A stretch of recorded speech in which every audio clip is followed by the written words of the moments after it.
Nice. So first శ్లోకాల స్వరాట్ అంటే కంప్లీట్‌గా పరిపూర్ణుడైనప్పటికీ గూడా పరిపూర్ణమైన స్వతంత్రము కలవాడు. ఎవ్వరికీ లేనటువంటి స్వతంత్రము దేవాది దేవుడైన శ్రీకృష్ణుడికే ఉంది అని మనము మంచిగా తెలుసుకున్నాం. సో పరతత్వం అంటే ఏంటి? శ్రీకృష్ణుడు అంటే ఏంటి? భక్తి ఎందుకు చేయాలి? భాగవతం ఎందుకు చదవాలి? భాగవతం యొక్క ఇంపార్టెన్స్ ఏంటి? అనేది మనం తెలుసుకున్నాం. సో భాగవతం మనల్ని ఎందుకు చదవమన్నారు? హరే కృష్ణ. శ్రీకృష్ణుని గురించి తెలుసుకోవడానికి మాతాజీ. శ్రీకృష్ణుని తెలుసుకోవడానికి, భగవతత్వాన్ని గురించి తెలుసుకోవాలి. ఓకే, భగవతత్వం గురించి తెలుసుకోవాలి. దీనికి సో వస్తాడా? శ్రీకృష్ణుని ఎందుకు తెలుసుకోమన్నారు? ఆయనే దేవాదేవుడు కాబట్టి. ఆయన దేవాది దేవుడు మనని సృష్టించింది. సృష్టి స్థితి లయ కూడైన దేవాది దేవుడి గురించి తెలుసుకుంటే మనకి మళ్ళీ దేవాది దేవుడి దగ్గరికి వెళ్ళవచ్చు. సో భాగవతం కంటే ముందు మనం ఏం చర్చించుకున్నాము? భగవద్గీత. భగవద్గీత అంటే అందులో భగవానుడు వాణి ఆయన నోట్లోంచి వచ్చిందే భగవద్గీత తెలుసుకున్నాము. అంటే మనం బ్రతకడానికి ఒక దారి చూపించారనమాట. కానీ ఇప్పుడు కృష్ణుడి మీద ప్రేమ పెరగడానికి కృష్ణుడు అంటే ఎవరు ఏంటి అనేది మనము తెలుసుకోవాలి. కృష్ణ ప్రేమ పొందడానికి మనం ఇక్కడ ఈ లోకంలో భౌతిక ప్రపంచంలో ఎందరూ ప్రేమ కోసం కొట్టుమిట్టులాడుతూ ఉంటాం. ఒక్కొక్కసారి వన్ సైడ్ లవ్ లాగానే అవుతుంది కదా. మనం ఎంతో ప్రేమిస్తాము. మనం ప్రేమించిన వాళ్ళని ఒక్కొక్కసారి దూరం చేసుకోవాల్సి వస్తుంది. అంటే వాళ్ళు ఈ లోకం నుంచి వెళ్ళిపోతారు. అలా అవ్వచ్చు. మళ్ళీ మనకి చాలా దూరంగా కూడా వెళ్ళిపోవచ్చు. మనకి ఇష్టం లేనివన్నీ దగ్గర వస్తూ ఉంటాయి. అవునా? మీకు కూడా ఏమైనా లైఫ్ లో జరిగిందా అట్లా? సో మనకి వాళ్ళతో మనం ఉండవలసి వస్తుంది. మనకి ఇష్టమైన వాళ్ళని దూరం చేస్తూ ఉన్నారు. ఎవరు చేస్తున్నారు ఇది? దేవాది దేవుడే, భగవంతుడికి దగ్గర అవ్వడం కోసం మన బంధాలన్నీ కొద్ది దూరం చేసుకుంటూ ఉంటాం మాతాజీ, అవసరం లేని ప్రేమలతోటి. అది కాదు కానీ మన కర్మానుసారంగా మనకు వస్తాయని చెప్తారనమాట.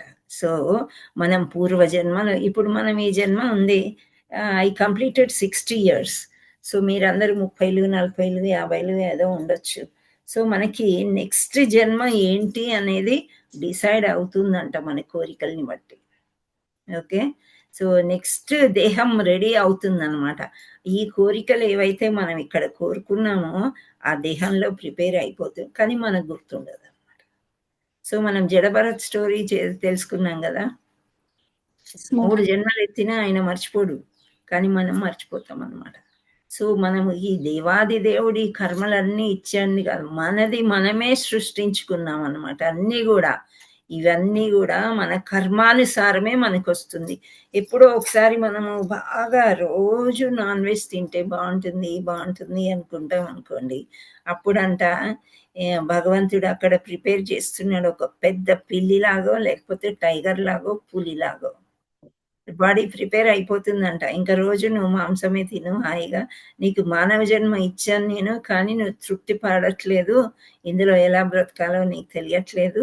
సో ఆ జన్మ తీసుకొని నువ్వు అక్కడ తృప్తి పడు అని చెప్తారంట. సో స్విమ్మింగ్ చేయాలి అని చాలా కోరిక, అందులో నీళ్ళల్లోంచి బయటికి రాబుద్దేదు మనకి. ఇలా అనిపించింది అనుకోండి, చేపలాగా పుడతామంట. సో ఇలాంటి కోరికలు మనకి ఎక్కడో ఒక దగ్గర ఉంటేనే మనకు ఆ దేహం అనేది అంటే కర్మానుసారంగానే ఇవి వస్తుంటాయి.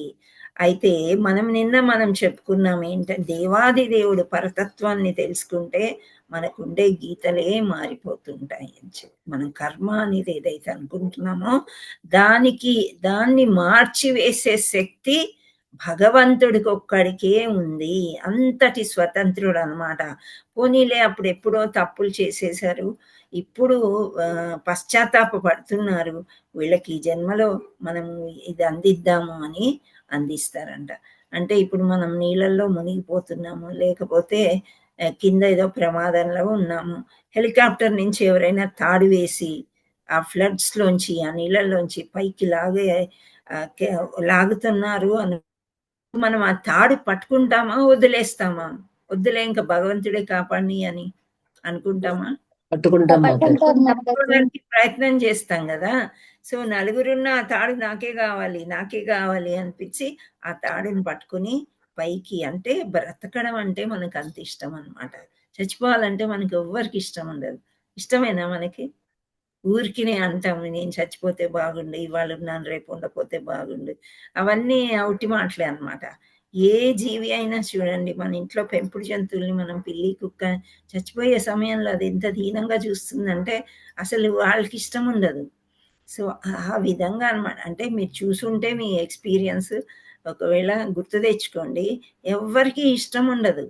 కానీ డివోటీస్ ఏమనుకుంటారంటే అమ్మో తెల్లారిందా, అయితే ఈరోజు కూడా నేను ఇంకా బతికే ఉన్నానా అని అనుకుంటారంట. చనిపోయి పడుకునేటప్పుడు ఈ రోజంతా భగవంతుడిని గుర్తు చేసుకుంటూ నేను ఈ పనులు ముగించగలిగాను, ఈ పనులు నేను ముగించలేకపోయాను, నా అలసత్వం వల్లనో నా లేజినెస్ వల్లనో ఏదో తప్పుడు కార్యక్రమాలు చేయడం వల్ల నా టైం టేబుల్ అటు ఇటు అయిపోవడం వల్లనో ఏదో ఒక రకంగా నేను చేయలేకపోయాను, భగవంతుడా నన్ను క్షమించు, రేపు గనుక నేను బ్రతికుంటే అన్ని కార్యక్రమాలు డివోషన్వి నేను బాగా చేస్తాను అని అనుకుంటారంట. ఓహో ఈ రోజు నాకు ఒక అవకాశం దొరికింది ఇంకొంచెం ఎక్కువ భక్తి చెయ్యగలిగేది అని డివోటీస్ అనుకుంటారంట. కానీ సామాన్య మానవులకి సామాన్యంగా మనకి రోగగ్రస్తులు అవడం ఇష్టం ఉండదు. అసలు మనకి ఏజ్ పెరగడమే ఇష్టం ఉండదు. ఎప్పుడు యూత్ లోనే ఉండాలనిపిస్తుంది. ఎందుకు అలా అనిపిస్తుంది మనకి? ఎప్పుడు అందంగా యూత్ లో ఉండాలి, యంగ్ గానే ఉండాలి, మనం ఆనందంగానే ఉండాలి, ఇలా అనిపిస్తుంది. ఎందుకు అనిపిస్తుంది? మన దేహం కోరికలతోటి మాతాజీ. దేహ కోరికలే అని కాదు. హరే కృష్ణ మాతాజీ. ఇంకెవరైనా ట్రై చేయండి. పక్క వాళ్ళు మాతాజీ, మనం భగవంతుడితో ఎల్లప్పుడూ సంతోషంగా ఆనందంగా ఉండేవాళ్ళం. ఇక్కడికి వచ్చేసాం గానీ ఆ పాతవి మనకి మైండ్ లో ఉన్నాయి మాతాజీ. Very good. అంటే నిద్రావస్థలో మనము మమైవాంశో జీవలోకి అనేది మర్చిపోయింది. మనం దేవుడి యొక్క అంశాలు. ఎక్కడైనా దేవుడిని చూడండి, మనం చిత్రపటాలు చూసినట్లయితే కృష్ణుడు ముసలివాడు అయిపోయినట్టు, రోగగ్రస్తుడు అయినట్టు మనకి ఎక్కడ తెలియదు కదా. చూసాం ఎక్కడన్నా ఫోటోలు అలా? సో యవ్వనంగా ఆత్మ ఎప్పుడు యవ్వనంగానే ఉండాలనుకుంటది. అందుకనే మనకు అట్లాంటి కోరిక అనమాట. సంథింగ్ రియలిస్టిక్, అంటే అలా సత్యంగా ఉండిపోవాలి, నిత్యంగా ఉండిపోవాలి. అంటే భగవంతుడి నుంచి వచ్చినాం కాబట్టి మనకు ఆ ఐడియాలు వస్తాయి. ఇలాగే మనం ఉండిపోతే బాగుండు. మనకి ఏజ్ యాక్సెప్టెన్స్ అస్సలు ఇష్టం ఉండదు. ఒక్క సంవత్సరము 6 నెలలైనా తక్కువ చెప్పుకోవడానికే ఇష్టపడతాం. అవునా? చిన్నప్పుడు పెద్దగా నాలెడ్జ్ ఎక్కువగా లేనప్పుడు ఐఎమ్ 5, ఐఎమ్ 6 అని చెప్పుకుంటారు. అంటే పెరగడం ఇష్టం అప్పుడు. కానీ ఒక ఏజ్ వచ్చిన తర్వాత ఒక 1 year 2 years దాచిపెట్టి చెప్పాలనిపిస్తుంది మనకి. సో అది ఏంటి అంటే నిత్యంగా ఎప్పుడు ఎల్లప్పుడూ యవ్వనంగా సత్యంగా భగవంతుడు ఎలా ఉన్నారో ఆ విధంగా మనకు ఉండాలి అని మనకి కోరిక ఉంటుందన్నమాట. అది ఎందుకు అంటే ఆత్మ నుండి అది నిద్రావస్థలో ఉండే భగవతత్వమే మనని అట్లా అనిపిస్తూ ఉంటుంది. అంటే భగవంతుడి నుండి వచ్చిన కొన్ని మనకి అలా ఫీలింగ్స్ వస్తాయి అన్నమాట. కానీ జన్మ మృత్యు జరా వ్యాధి అని అంటాం కదా. సో జన్మాన్ని, మృత్యువుని, ముసలితనాన్ని, ఆ వ్యాధుల్ని తప్పించుకోలేము ఈ జన్మలో. తప్పించుకోలేం కాబట్టి భగవంతుడి యొక్క సేవ మనం చేసినట్లయితే అవి తప్పించుకొని మనం భగవత్ లోకానికి వెళ్ళిపోతే అక్కడ అందరం కూడా విష్ణుమూర్తి సేవ చేసుకుంటూ, రాధారాణి సేవ చేసుకుంటూ అక్కడ మంచిగా గడపవచ్చు సత్సంగ్లో అలా ఉంటూ. సో ఇవన్నీ కూడా నిన్న మనము కొంతవరకు చర్చించుకున్నాము. సో ఈరోజు మనం సెకండ్ శ్లోకాకి వెళ్దాము. ఇది కూడా ఆల్మోస్ట్ వ్యాస మహర్షి భగవంతుణ్ణి, వ్యాసదేవుణ్ణి, వాసుదేవుణ్ణి బాగా పొగుడుతూ, గ్లోరిఫై చేస్తూ, వందనాలు అర్పించుకుంటూ ఆయన యొక్క గొప్పతనం గురించి చెప్పారు. ఎక్కువగా ఆయన స్వతంత్రుడు అని చెప్పటం అనేది మనం విన్నాం. సో ఇక్కడ సెకండ్ శ్లోకాలో కూడా ఆయన పొగుడుతున్నాడు. ఇంకా మనకు కూడా కొన్ని చెప్పారనమాట. ఏంటి అనేది మనం చూద్దాం. మాతాజీ ఇప్పుడు శ్లోక షేర్ చేస్తారు, మనం చదువుదాం. హరే కృష్ణ.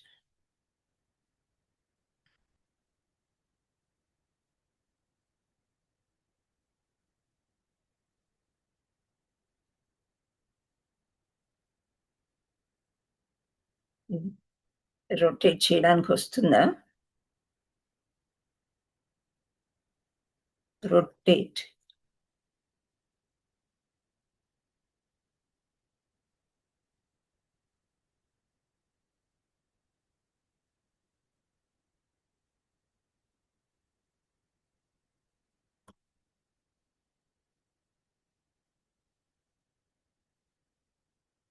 ఓకే, నేను ట్రై చేస్తానమ్మా. నేను 1 minute మాతాజీ. డౌన్లోడ్ చేశాను, చూస్తా.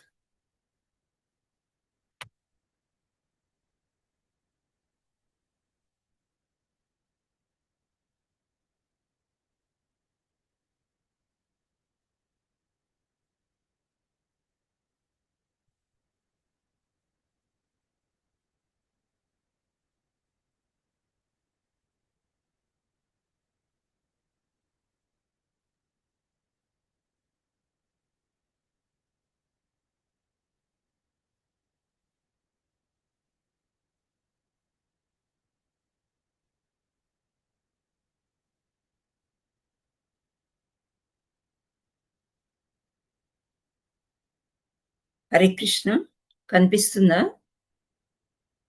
ఎస్ మాతాజీ. ఓకే, కనిపిస్తుంది మాతాజీ. తర్వాత చేద్దు కానీ శ్రావణి మాతాజీ, ఇప్పటికైతే ఇది వాడదాము. మీకు కూడా వచ్చినట్టుంది. ఓకే, సో ఇక్కడ 2వ శ్లోకము అంటే మొదటి క్యాంటోలో మొదటి అధ్యాయంలో 2వ శ్లోకం మనము చదువుతున్నాము. ధర్మః ప్రోక్మిత కైతవోత్ర పరమో నిర్మశ్చరాణాం సతాం వేద్యం వాస్తవమత్ర వస్తు శివదం తాపత్రయోన్మూలనం శ్రీమద్భాగవతే మహాముని కృతే కిం వా పరైరీశ్వరః సద్యో హృద్యవరుధ్యతేత్ర కృతిభిః శుశ్రూష బిస్తత్క్షణాత్. హరే కృష్ణ. సో మళ్ళీ నేను రిపీట్ చేస్తాను, మీరు కూడా రిపీట్ చేయండి. ఓకే. ధర్మో ప్రోజ్ఞిత కైతవో ధర్మో ప్రోజ్ఞిత కైతవో ధర్మో ప్రోజ్ఞిత కైతవోత్ర ధర్మః ప్రోక్త కైతవోత్ర. సారీ ధర్మః ప్రోజ్ఞిత కైతవోత్ర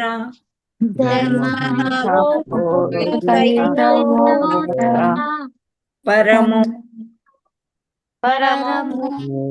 నిర్మశ్చరాణాం సతాం వేద్యం వాస్తవమత్ర వస్తు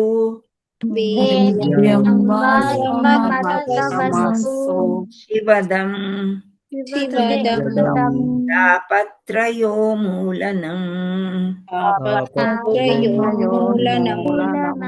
శ్రీమద్భాగవతే మహామునికృతే వా పరైరీశ్వరః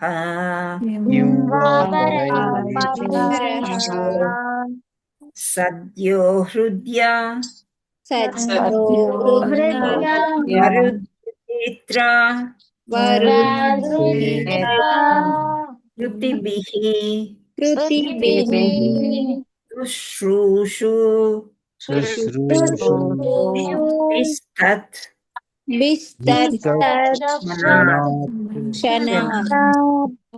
ఓకే, మళ్ళీ ఒక్కసారి చూద్దాము. ధర్మః ప్రోజ్ఞిత కైతవోత్ర పరమో ధర్మశ్చరాణాం సతాం. ఫస్ట్ లైన్ చెప్పండి. ధర్మః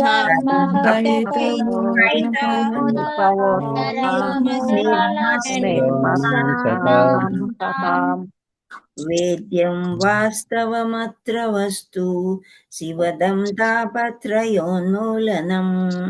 వేద్యం వాస్తవమస్తు శివదం తాపత్రయోన్మూలనం. ఓకే. శ్రీమద్భాగవతే మహాముని కృతే కిం వా పరైరీశ్వరః.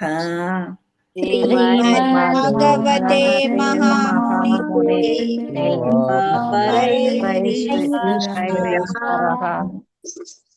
సద్యో హృద్యవరుధ్యతేత్ర కృతిభిః శుశ్రూషుభిస్తత్క్షణాత్.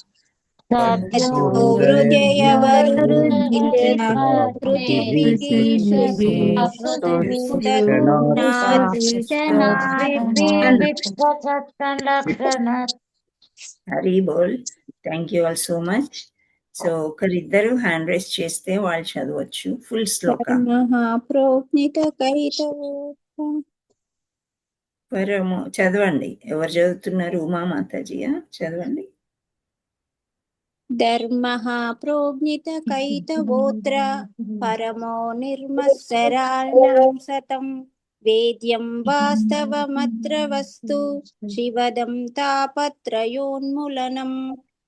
శ్రీమద్భాగవతే మహాముని కృతే కిం వా సరైరీశ్వరః సద్యో వృద్ధ్యవరుధ్యతేత్ర కృతిభిః శుశ్రూషుభిస్తత్క్షణాత్. హరి బోల్. నెక్స్ట్ ఎవరైనా చదువుతారా? హరే కృష్ణ మాతాజీ చదవనా? చదవండి, ట్రై చేయండి వస్తుంది. ధర్మః ప్రోజ్ఞిత కైతవోత్ర పరమో నిర్మత్సారాణాం సతాం వేద్యం వాస్తవమత్ర వస్తు శివదం తాపత్రయోన్మూలనం. శ్రీమద్భాగవతే మహాముని కృతే కిం వా పరైరీశ్వరః సద్యో హృద్యవరుధ్యతేత్ర కృతిభిః శుశ్రూషుభిస్తత్క్షణాత్. Hare Krishna Mataji, దండవత్ Pranam. Can I read Mataji? Can I read Mataji? Yes, Prabhuji, you can read. Dharma prochita kaitavotra paramo nirmatsaranam satam vedyam vastavamatra vastu sivadam tapatrayo moolanam. Srimad-bhagavate mahamuni-krute kim va parairishwarah సద్యో హృద్యవరుధ్యతే ప్రకృతిభిః శుశ్రూషుభిః తత్క్షణాత్. Hari బోల్ ప్రభుజీ, you are completely practised. So nice, బాగా చెప్పారు. Thank you మాతాజీ, thank you మాతాజీ. మీ పేరు? B Subbarao మాతాజీ. హరే కృష్ణ. హరి బోల్ ప్రభుజీ, థ్యాంక్ యూ సో మచ్, చాలా బాగా చెప్పారు. హరే కృష్ణ. సో నెక్స్ట్ మనం ప్రతిపదార్థానికి వెళ్దామా? శ్రావణి మాతాజీ, మీరేమైనా షేర్ చేయగలుగుతారా? నేను చూసుకున్నాను. షేర్ చేస్తా మాతాజీ. హరే కృష్ణ. వస్తుందా? ఓకే, చూడండి వస్తే.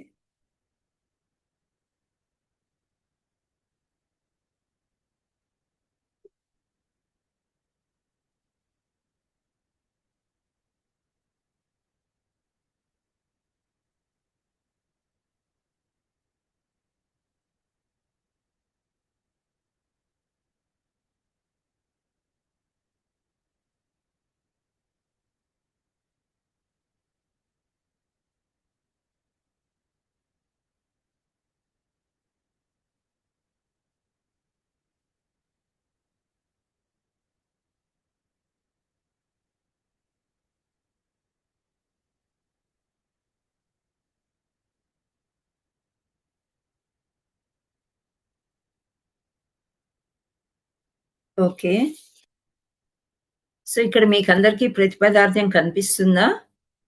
హరే కృష్ణ. కనిపిస్తుంది.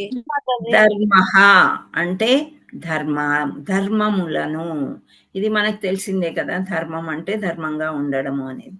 ప్రోజ్ఞిత అంటే సంపూర్ణంగా నిరసించడం అన్నమాట. కైతవః కామ్య భావనతో ఆవరింపబడిన, అంటే మన గురించి వ్యాస మహర్షి ఇలా చెప్తున్నారనమాట. ఆత్ర దీని యందు పరమః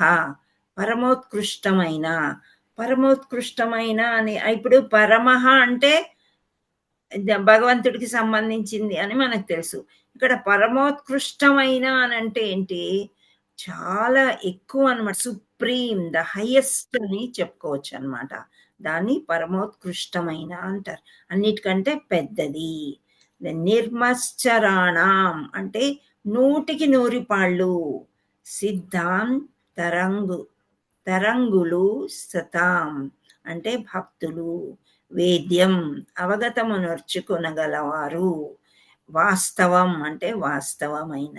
అత్ర దీని యందు వస్తు పరమార్థ తత్వము. శివదం మంగళప్రదం.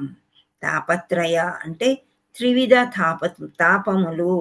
త్రివిధ తాపములు నిన్న చెప్పుకున్నాం కదా, ఎవరికైనా గుర్తున్నాయా? ఆది భౌతిక, ఆది దైవిక, దైవిక, ఆధ్యాత్మిక. హరి బోల్. ఎస్, అలా గబగబా చెప్పేయాలన్నమాట. ఓకే, ఆధ్యాత్మిక, ఆది దైవిక, ఆది భౌతిక. ఓకే, వీటికి విడివిడిగా మీనింగ్స్ తెలుసా మీకు? అది ముందుకు వస్తుంది, మనం తెలుసుకుందాం. ఓకే, సో ఇక్కడ మనం ఎక్కడున్నాము? తాపత్రయ అంటే త్రివిధ తాపాలు అన్నమాట, మనకు వచ్చే కష్టాలు. ఉన్మూలనం సమూలముగా నశింపజేయాలి. శ్రీమత్ అంటే శ్రీమద్ భాగవత పురాణము. పైన అంతా పాడైపోయింటే పడేసిన. మహాముని అంటే మహాముని అయిన వ్యాసదేవుడు. కృతే అంటే రచించగా. కిం ఏమి, నా అవసరము. పరైహి ఇతర గ్రంథముల. ఈశ్వర దేవదేవుడు. సద్య తక్షణమే. హృదయమందు. అవరుధ్యతే సుస్థాపితులగును. అత్ర దీని యందు కృతిభిః పవిత్రాత్ములైన వారు. శుశ్రూషిషుభిః పరిజ్ఞానముచే తత్క్షణాత్ శీఘ్రముగా. సో ఎప్పుడైతే మనం ఈ భాగవతం చదువుతామో భగవంతుడు మన హృదయాల్లోకే వచ్చి ఉంటాడు అని చెప్తున్నారు అని ఇక్కడ ప్రతిపదార్థంలో కొంతవరకు అర్థమైంది మనకి. సో అనువాదం చూద్దాము. హరే కృష్ణ. శ్రావణి మాతాజీ.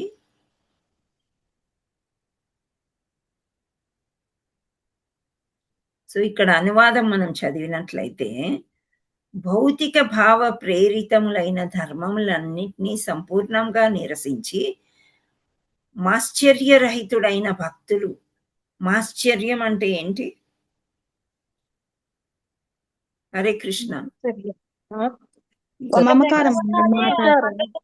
అసూయపడ్డం మాతాజీ. ఎన్వి అంటారు. జెలసీ అంటే ఒకరిని చూసి మనం ఓర్చుకోలేమన్నమాట, ఎవరికైనా ఎక్కువ ఉన్నా అది. సో మదమాశ్చర్యాలు అని అంటారు కదా, సో అలా అన్నమాట. మాశ్చర్యరహితులైన భక్తులు అవగతమనర్చుకొనగల పరమోత్కృష్టమైన సత్యాన్ని ఈ భాగవత పురాణము ప్రతిపాదించుచున్నది.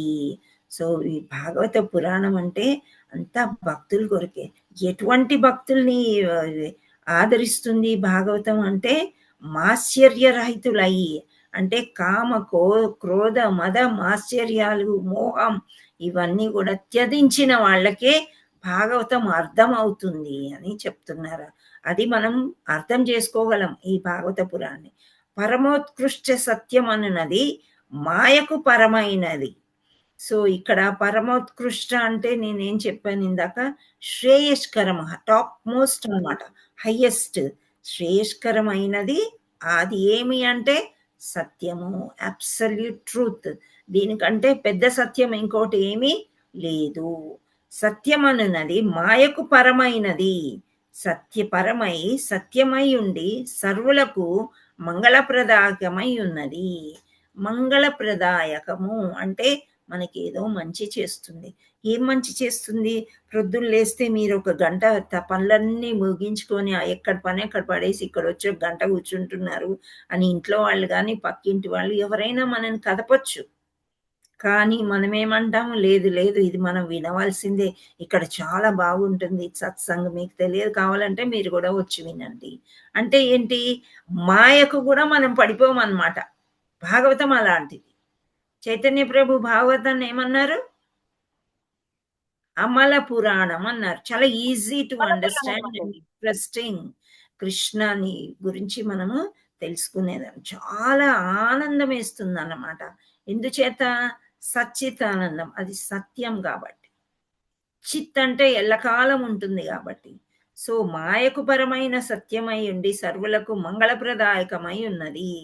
మనకి తెలియదు మనకి ఏది మంచి జరుగుతుంది అనేది, కానీ మనకు ఆనందం కోసం ఇక్కడ వస్తున్నాం, ఆత్మ సంతృప్తి కోసం ఇక్కడికి వస్తున్నాం అన్నమాట. అది మంగళప్రదం అంటే.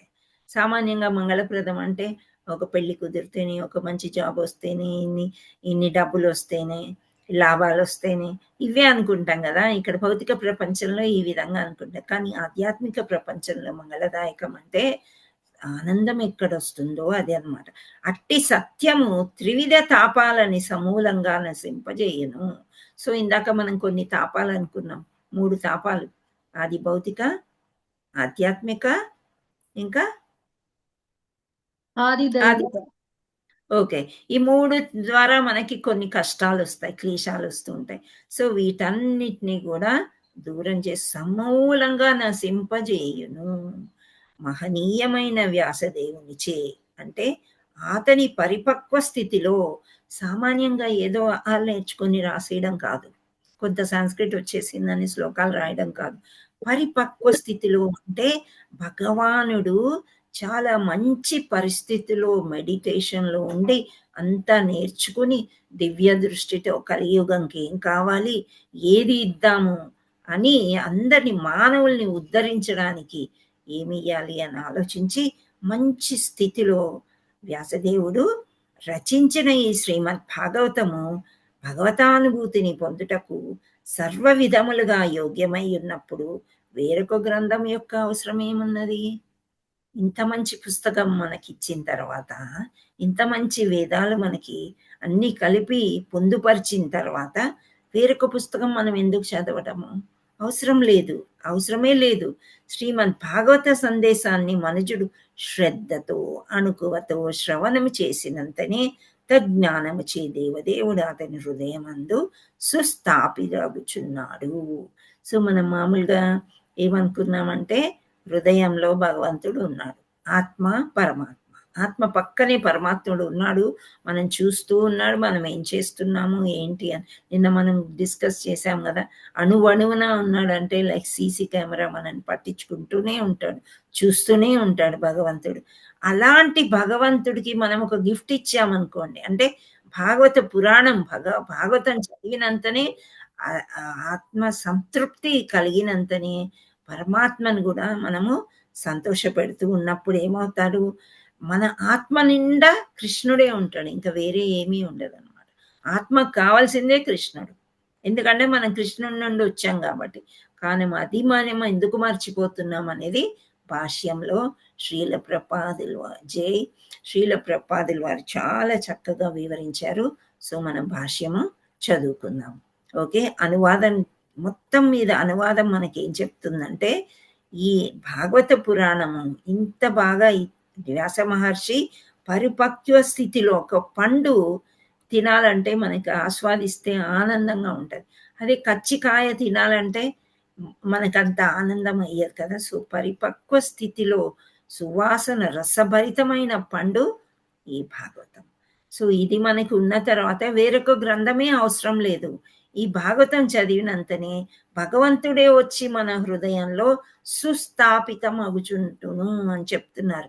అంటే భగవంతుడే మన హృదయంలో నిలిచినప్పుడు, అంత కేర్ తీసుకునేటప్పుడు ఇంకా మనకి వేరే వాళ్ళ అవసరం ఏముంటుంది? ఏమీ ఉండదు. వేరే గ్రంథాలు చూసుకోవడం కానీ, వేరే దేవతల్ని కొలవడం కానీ, వేరే భగవంతుడి యొక్క పనులు చేసుకుంటే, ఆ కార్యాలు చేసుకుంటే మాత్రమే మనకి సరిపోతుంది అని మనకి ఇక్కడ ఈ అనువాదంలో చెప్తున్నాడు. సో వ్యాస మహర్షి రచించినటువంటి గ్రంథం మించింది వేరేది లేదు. ఎందుచేత అంటే ఇది సత్యమైనది అని చెప్తున్నారు. నెక్స్ట్ అమ్మ భాష్యం తీస్తారా? ఓకే. సో ఈ భాష్యంలో ఫస్ట్ పారాగ్రాఫ్ ఎవరైనా చదువుతారేమో హ్యాండ్ రేస్ చేయండి. మనీషా మాతాజీ మీరు 1 by 1. ఓకే, హ్యాండ్ రేస్ చేయండి భాష్యం చదవాలనుకున్నారు. నేను చదవనా చదువుతాను మాతాజీ? మాతాజీ. మీరు చదివే కొద్దీ నేను ఎక్స్ప్లెయిన్ చేస్తూ లక్ష్మీ ఉంటాను. ఓకే? జగదీష్ మాతాజీ అన్మ్యూట్ చేసుకోండి. చేస్తాను మాతాజీ. హరే కృష్ణ మాతాజీ. హరే కృష్ణ. ధర్మమునందు ధర్మ కార్యములు, ఆర్థికాభివృద్ధి, ఇంద్రియ సుఖము, అంత్యమున భవబంధ విముక్తి అను 4 ప్రధాన అంశాలు ఇమిడి ఉన్నవి. ధర్మహీనమైన జీవనము అనాగరికమైనది. వాస్తవమునకు ధర్మాచరణముతోనే మానవ జీవనము ఆరంభమగును. ఆహారము, నిద్ర, భయము, మైథునములు అనునవి జంతు జీవన లక్షణములు. అట్టి మానవులకు జంతువులకు సమముగానే ఉన్నవి. కానీ ధర్మమే మానవుల ప్రత్యేక కర్మము. అనగా ధర్మపాలనము లేనిదే మానవ జన్మ పశు జన్మతో సమానము కాగలదు. కనుకనే మానవ సంగములందు ఆత్మానుభవ ప్రయోజనమునకై ఏదియో ఒక రూపమున ధర్మము నెలకొని ఉన్నది. భగవానునితో మనుజునకు గల నిత్య సంబంధమును అట్టి ధర్మములు సూచించును. హరి బోల్. థ్యాంక్ యూ మాతాజీ. హరి బోల్. సో మనము ఇవి 4 ధర్మాలు పురుషార్థాలు అని మనం తెలుసుకున్నాం నిన్న. అవే ఇక్కడ ఇలా చూపిస్తున్నారు. అవి ధర్మకార్యాలు, ధర్మానందు ధర్మకార్యాలు. ఆర్థికాభివృద్ధి అంటే ఏంటి? ఆర్థికంగా మనకి డబ్బులు కావాలి, అవునా? ఆర్థికాభివృద్ధి. ఇంద్రియ సుఖము అంటే మనం డబ్బులు ఎందుకు? ఇప్పుడు మనం తినలేని పరిస్థితిలో ఉన్నప్పుడు డబ్బులతో ఏం చేసుకుంటాము? మనకి కావలసిన ఆహారాన్ని తయారు చేసుకొని తినడము, కావలసిన ఇల్లు కట్టుకోవడము, కావలసిన బట్టలు కొనుక్కోవడం, ఇవన్నీ ఇంద్రియ సుఖాలే కదా. కళ్ళకి ఏది మంచిగా అనిపిస్తే అది తీసుకోవడము. సో ఈ ఇంద్రియ సుఖము అంత్యమున భవబంధ విముక్తి. సో ధర్మ అర్థ కామ మోక్ష అన్నారు. సో కామం అంటే ఇంద్రియ సుఖము, ఆర్థికాభివృద్ధి అంటే అర్థ, ఫస్ట్ది ధర్మం అంటే ధర్మ కార్యాలు చేయడం అన్నమాట. ధర్మ కార్యాలు అంటే ఏంటి? దేవుడి సేవకు డబ్బులు పెట్టడము, సేవ చేయడం అనుకుంటున్నాను మాతాజీ. ఓకే, అది ఒక పాయింటే. ఇంకా ధర్మంగా ఉండడం అన్నమాట. అన్నదానం ఇవ్వడము, గుడిలు కట్టడము, బావులు తవ్వించడము అలాంటివి. ఏవైనా ధర్మ కార్యాలు చేయడము, తర్వాత ఈ అబద్ధాలు చెప్పకపోవడము, ధర్మంగా ఉండడం అన్నమాట. న్యాయంగా ఉండడము, ఒకరిని మోసగించకుండా అలా ఉండడం అన్నమాట. సో అంత్యమున అంటే లాస్ట్ లో వచ్చేది మోక్షం అన్నమాట. సో ఇవి 4 ప్రధాన అంశాలు అని అన్నారు. అవి మనకు తెలిసిన విషయాలే. సో ధర్మహీనమైన జీవనము అనాగరికమైనది. అనాగరికత అంటే నాగరికత, కానీ ఇక్కడ సివిలైజేషన్ లో మనం ఏమనుకుంటాం అంటే సిటీ లైఫ్ కి పల్లెటూరు లైఫ్ కి తేడా చాలా ఉంది. అయితే ఇక్కడ సివిలైజ్డ్ పీపులే ఉంటారు సిటీస్ లో అని అనుకుంటారు. ఇది కాదనమాట. ఇక్కడ ధర్మహీనమైన జీవనము అనాగరికమైనది. ఎంత సిటీకి వచ్చినాను, ఎంత పెద్ద బిల్డింగ్ కట్టుకున్నాను, ఎంత రిచ్ ఉన్నా, ఏమున్నా గాని భక్తి చేయలేకపోతే అది అనాగరికమన్ అని అంటున్నారు. ఎందుకు అని అంటే అది జంతువుతో సమానమే. వాస్తవానికి ధర్మాచరణతో మానవ జీవనం ఆరంభమగును. అంటే మనం ధర్మాలు చేసి చేసి మంచి జీవనం సాగిస్తూ భగవంతుడి ధామ్ నుండి వచ్చాము ఇక్కడికి, మన కర్మానుసారంగా వచ్చాం. ఓకే, సో ఆ ధర్మం అనేది పసిగుడ్డులో ఉంటుంది. కానీ ఈ 4 ఏవైతే ఇంద్రియ భోగాలు ఉన్నాయో ఈ భౌతిక ప్రపంచానికి వచ్చిన తర్వాత అది అసలు మర్చిపోయామన్నమాట మనం. కానీ మనం ఆరంభించేది ధర్మంతోనే ఆరంభిస్తాం అన్నమాట. అయితే ఇక్కడ ఆహార నిద్ర భయం అవుతున్నారు, అవి జంతువు లక్షణాలు. ఆహారం మనం తింటాము, జంతువులు తింటాయి. నిద్ర మనం పోతాము, జంతువులు నిద్రపోతాయి. మనం భయపడతాం కదా. దేనికి భయపడతాము? నైట్ ఏదైనా కనిపిస్తే భయపడతాం. ఓకే. అజ్ఞానంలో చీకట్లో ఉన్నప్పుడు ఏదైనా భయపడుతుంటాం. అదొకటేనా, ఇంకేమన్నా ఉంటాయా? మరణం నుంచి భయపడతాం మాతాజీ. మరణం నుంచి భయపడతాం. ఓకే. పాస్ట్ గురించి ఎప్పుడన్నా భయపడ్డారా? అమ్మో పాస్ట్ లో ఇలా జరిగింది, భయపడతాం మాతాజీ, ఏం జరుగుద్ది ఏమని ఆలోచిస్తాం. తప్పించుకున్నాము. ఫ్యూచర్ గురించి భయపడతాం. పాస్ట్ లో కూడా అమ్మో అప్పుడు అలా జరిగింది, నేను ఎలా ఎదుర్కొన్నాను, ఇలా అనిపిస్తుంది కదా. సో ఇవన్నీ భయము అనేది మనకు ఉంటుంది, జంతువులకి కూడా ఉంటుంది. జంతువులు ఎందుకు భయపడతాయి?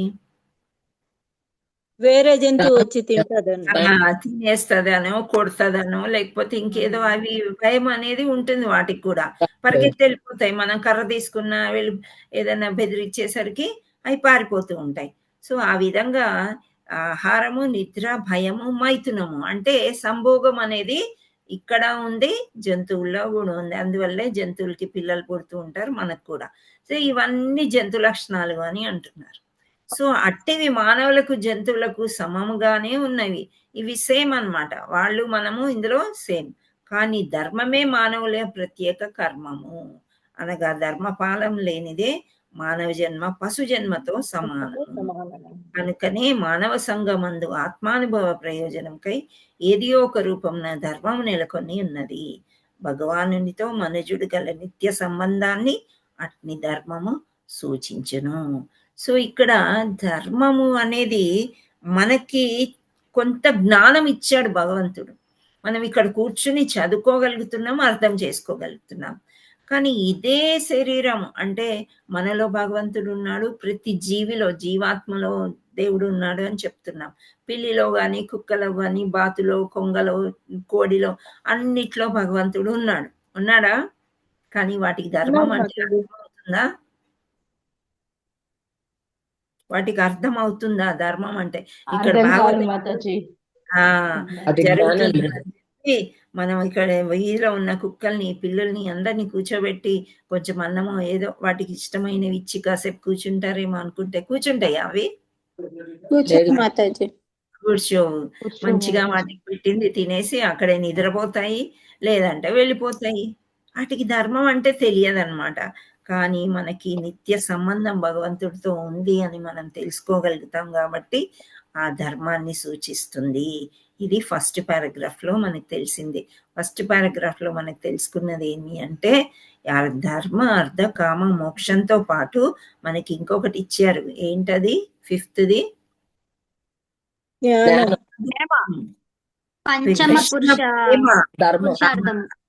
పురుషార్థంని కృష్ణ ప్రేమ అని అంటారు. ఈ కృష్ణ ప్రేమ ఏంటి అంటే భగవంతుడి గురించి తెలుసుకునేదే.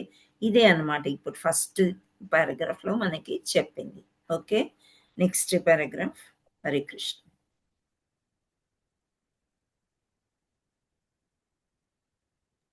మానవ నాగరికత యొక్క ప్రాథమిక స్థితిలో మనుజుడు యందు భౌతిక ప్రకృతి ఆధిపత్యం చెలాయింపవలనని భావన అధికంగా ఉండును. అనగా అట్టి స్థితిలో ఇంద్రియ తృప్తికై నిరంతర స్పర్ధలు కొనసాగుచుండును. అటువంటి స్పర్ధ పూరిత భావనలో మనుజుడు తన దృష్టిని ధర్మం వైపు మళ్లించి ఏదియో ఒక భౌతికమైన దానిని పొందుటకు ధర్మకార్యాలను లేదా కార్యాలను వనరింప సమకట్టును. తిప్పమ్మా, పైకి తీసుకో. Okay, next page. మాతాజీ. పర్వాలేదు. ఒకవేళ భౌతిక లాభాలు వేరు మార్గం ద్వారా లభించినచో అతడు ధర్మ మార్గాన్ని త్యజించును. నేటి నవనాగరిక పరిస్థితి ఇదియే. మనుషుడు ఆర్థికంగా పురోగతి చెందుచున్న కారణంగా ధర్మం నందు అభిరుచిని కలిగి ఉండుట లేదు. కనుకనే దేవాలయాలు, మసీదులు, క్రైస్తవ మందిరాలు నేటి కాలంలో దాదాపు నిర్మానుష్యులై ఉంటున్నాయి. నేటి జనులు తమ పూర్వులు నిర్మించిన దేవాలయాల యందు ఏమాత్రం ఆకర్షణ కలిగి ఉండక కర్మాగారాలు, విక్రయ స్థానాలు, చలనచిత్రశాలలు ఎడ ప్రీతిని కలిగి ఉన్నారు. అనగా ధర్మాచరణం కేవలం ఆర్థికాభివృద్ధి కొరకు మాత్రమే జరుగుతున్నదని ఈ విషయము నిరూపించుచున్నది. ఇంద్రియ ప్రీతికై ఆర్థికాభివృద్ధి అవసరమైనను ఇంద్రియ ప్రీతి యత్నములు భంగపడినప్పుడు మనుజుడు ముక్తిని వాంఛించి భగవానులో లీనమగుటకు యత్నించును. ఈ విధంగా వాస్తవానికి ఈ స్థితులన్నీ ఇంద్రియ భోగములందరి వివిధ రకములై ఉన్నవి. సో ఇక్కడ ఈ పారాగ్రాఫ్ లో ఏం చెప్తున్నారంటే, ధర్మ అర్థ కామ మోక్షం ఉంది, కరెక్టే. కానీ వీటిని ఎలా వాడుతున్నాము మనము అని ఇక్కడ చూపిస్తున్నారు. 2 దారులు ఉన్నాయి. ఒకటి ఇది తీసేయమ్మా, షేరింగ్ మళ్ళీ చేద్దాము. సెకండ్ పారాగ్రాఫ్ చెప్తున్నాను. ఓకే, ఇక్కడ మనకి ఏం చెప్తున్నారంటే, ఇక్కడ లోభ అంటే గ్రీడ్, మద అంటే ఈగోయిజం. అది అయితే మనకు చాలా ఉంది కదా, ఈగో, నేనే అన్ని చెయ్యాలి, నేను లీడర్ అవ్వాలి. ఓకే, సో మనకి ఏది చేసినా కానీ ఫస్ట్ మనం ఆలోచిస్తాం, నేను చేశాను కాబట్టే దొరికింది. ఇప్పుడు శ్రావణి రేపు పొద్దున్న అనుకుంటుంది, నేను షేర్ చేస్తేనే గ్రూప్ లో ఇంకెవరు లేరు షేర్ చేసేవాళ్ళు. అవునా శ్రావణి? ఎస్ మాతాజీ. కదా. సో మనీషా మాత అనుకుంటది అనమాట, నేను క్లాస్కి రోజు వెళ్ళాల్సిందే, మాతాజీ రాకపోతే నేనే కదా తీసుకోవాలి అని మనీషా అనుకోవచ్చు. సో ఇవన్నీ నేను జోక్ చేస్తున్నాను. సామాన్యంగా ఇలా ఉంటుంది మన ఆలోచన. ఈవెన్ నాకు కూడా 4 days ఎప్పుడు అయిపోతాయి, 5th day వస్తే ఎవరో ఒకళ్ళు తీసుకుంటారు, కొంచెం రెస్ట్ తీసుకోవచ్చు. ఇంత భక్తి చేసినా ఇలాంటి ఆలోచనలు మనకు వస్తున్నాయంటే పూర్తిగా భక్తిలోకి మనం రాలేదు. మనీషా శ్రావణి గురించి నాకు తెలీదు, నేను అలా జోక్ చేశాను అంతే. కానీ అలా అనిపిస్తుంది అనమాట మనకి. అంటే ఏ క్షణాయనైనా భగవంతుడి భక్తి నుండి తప్పించుకోవాలి. ఓకే, అవునా కదా? ఏదైనా చిన్న ఏదొచ్చినా చూడండి, మనకి గబుక్కున ఈ రోజు కూరగాయలు వచ్చాయి మన ఇంటి ముందుకి, మళ్ళీ వారం దాకా రావు. అది ఇంపార్టెంటా, భక్తి ఇంపార్టెంటా అంటే మనకు కూరగాయలే ఇంపార్టెంట్. ఎందుకంటే ఇది కావాలంటే యూట్యూబ్లో వినొచ్చు, తర్వాత అయినా వినొచ్చు. కంటిన్యూషన్ మాతాజీ మళ్ళీ నిన్నటిది కొంచెం చెప్తారు, దాంట్లో అర్థం చేసుకుందాం. కానీ కూరగాయలు ఏం తింటారు, కుటుంబానికి ఏం పెడతాం అని అనుకుంటారు కదా. సో ఇది ఎలా ఉంటుందంటే, ఒకలాగా జోక్ లాగా ఉంటుంది, ఒకలాగా సీరియస్ లాగా ఉంటుంది, మనకు అర్థం కాని విషయాలన్నమాట. ఓకే, ఇవి జరిగిపోతూనే ఉంటాయి. అందుచేత ఈ ధర్మ మార్గంలో మనకు ఉన్నా సరే, మనుజుడు ఆర్థికంగా పురోగతి చెందుతున్న కారణంగా ధర్మం అభిరుచిని కలిగి ఉండటం లేదు. ధర్మం అంటే మనకి ఏంటో తెలియదు. కావాలంటే కూరగాయలు 2ంటికి తెచ్చుకోవచ్చు, 3ంటికి తెచ్చుకోవచ్చు, ఎక్కడో ఒక దగ్గర అమ్ముతారు. కానీ ఇంటి ముందు కూరగాయలే మనకు కావాలి. అది ఇంద్రియ భోగం అంటే.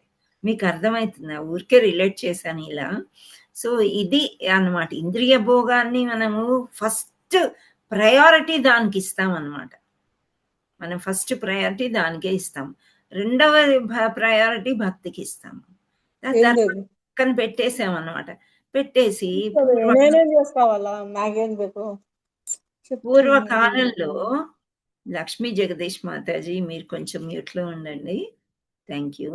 సో పూర్వకాలంలో మన తాతలు ముత్తాతలు కొంత స్థలం ఉంటే గుడి కడితే గుడి చుట్టూ అరుగులు, గార్డెను అలా వేస్తే ఆ పువ్వులు తీసుకొచ్చి గుడిలో పూజ చేసుకుని మన తరతరాలు తరిస్తారని కట్టి ఉన్నారు.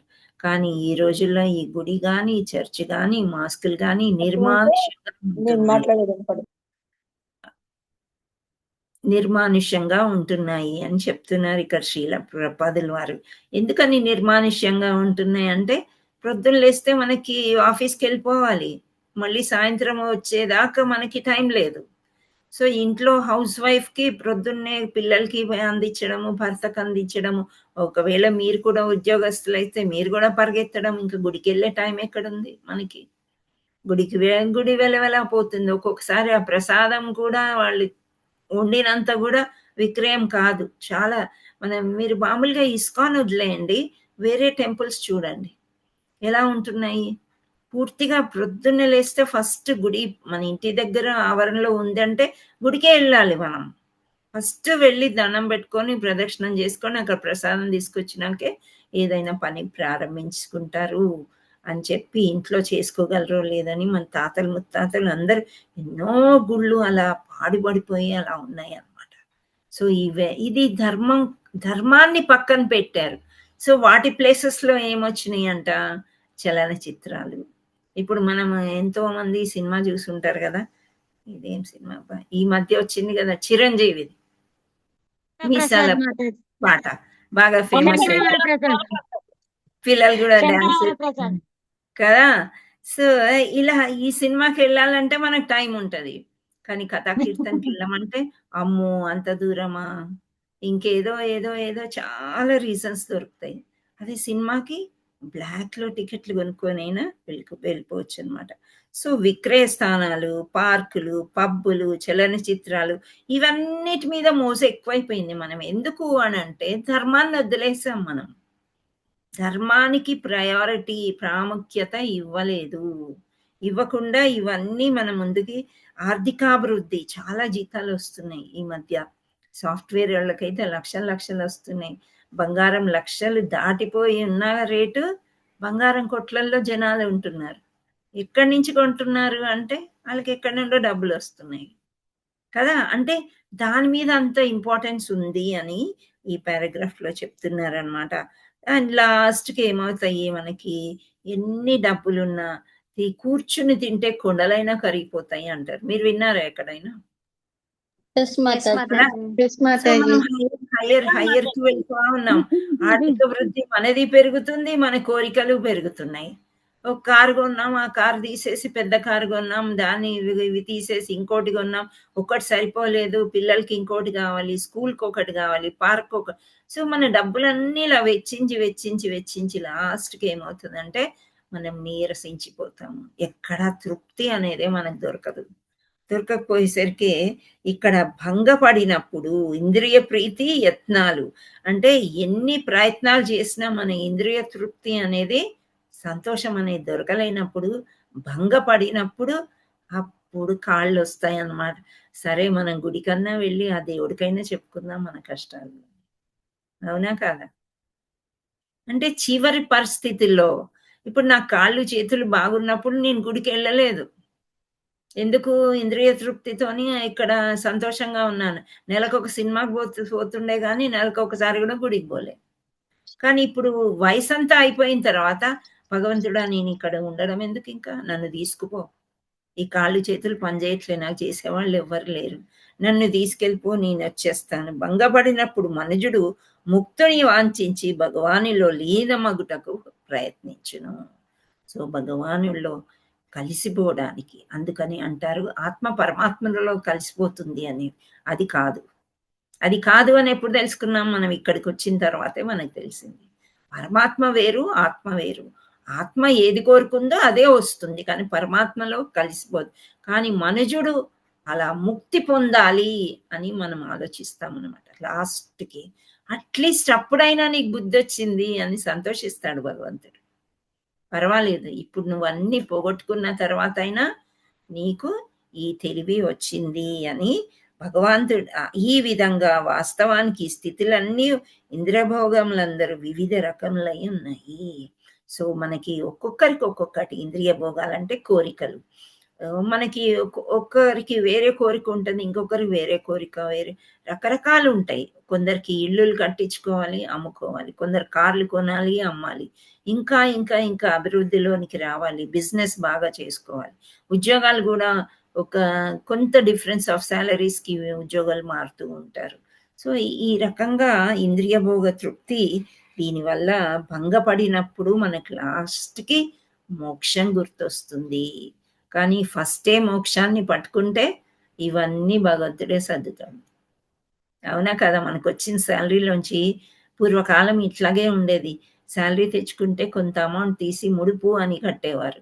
సో భగవంతుడికి ఆ ముడుపు మొత్తం మూట భగవంతుడి దగ్గరికి వెళ్ళినప్పుడు యాత్రకు ఎక్కడో అక్కడ సమర్పించేవారు, లేదా యాత్రకి వాడుకునేవారు ఈ విధంగా. కానీ ఇప్పుడు చాలా కష్టం. భగవంతుడి దగ్గరికి వెళ్ళినప్పుడు 10 రూపాయలు, 1 రూపాయి, 2 రూపాయలు కాయిన్స్ కోసం వెతుకుతాం కదా, మీరు గమనించారు ఎప్పుడైనా? ఎందుకని కాయిన్స్ కోసం వెతుకుతున్నాము? ఇక్కడ 500 నోట్లు ఉన్నాయి, కానీ భగవంతుడు దాన్నే చూస్తాడంట. మన పర్సులో ఉన్నాయి చూస్తాడంట, మనం బయట ఇచ్చింది ఏంటి అని చూడాడంట. సో ఇవన్నీ ఎందుకు వస్తున్నాయి అని అంటే మనము భగవంతుడిని మర్చిపోయినందుకు ఇలా జరుగుతుంది అని శ్రీల ప్రభుపాదుల వారు పర్పట్లో ఎక్స్ప్లెయిన్ చేశారు. నేను ఎవరినైనా హర్ట్ చేసి ఉంటే, ఈ విధంగా చెప్పుంటే I'm very sorry for that. కానీ ఇక్కడ భగవంతుడిని ఎలా మర్చిపోయాము అనేది మనకి జ్ఞాపకం చేస్తున్నారు శ్రీల ప్రభుపాదుల వారు. ఓకే, సో మనము మొదటి నుంచి కూడా పిల్లలకి నేర్పించాల్సింది ధర్మంగా ఉండడము, భగవంతుణ్ణి తలుచుకోవడం. అప్పుడు ఒక ఏజ్ వచ్చిన తర్వాత మనకి ఏమనిపించదు, ఇంకంతే, ఒక సమయం వచ్చినప్పుడు మనమే వెళ్ళిపోతాము, భగవంతుడే చూసుకుంటాడు అని మనము త్యజిస్తాం అన్నమాట. లేకపోతే మనకి అన్ని భగవంతుడు ఇంత అన్యాయం చేస్తున్నాడు ఏంటి, పక్క వాళ్ళకి ఇంత బాగుంది, నాకెందుకు ఇంత అన్యాయం చేశాడు అని అనిపిస్తుంది. అది అనిపించకూడదు అనమాట మనకి. So let us go to the next paragraph. Hare Krishna.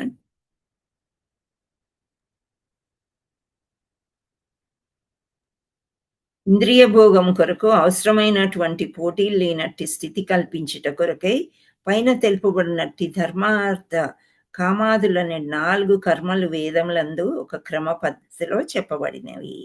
So శ్రీమద్ భాగవతం ఇట్టి ఇంద్రియ ప్రీతికర కార్యములన్నిటికీ పరమైనది. ఇంద్రియ భోగంకై అర్రులు చాచిన శ్రీకృష్ణ భగవాని శుద్ధ భక్తులకే పూర్వం అవగతము శ్రీమద్ భాగవతం శుద్ధమగు ఆధ్యాత్మిక గ్రంథమై ఉన్నది. సో ఇక్కడ ఈ శ్రీమద్ భాగవతము చాలా ఆధ్యాత్మికం అన్నమాట. అంటే మనకి భగవంతుడికి దగ్గరికి తీసుకువెళ్తుంది.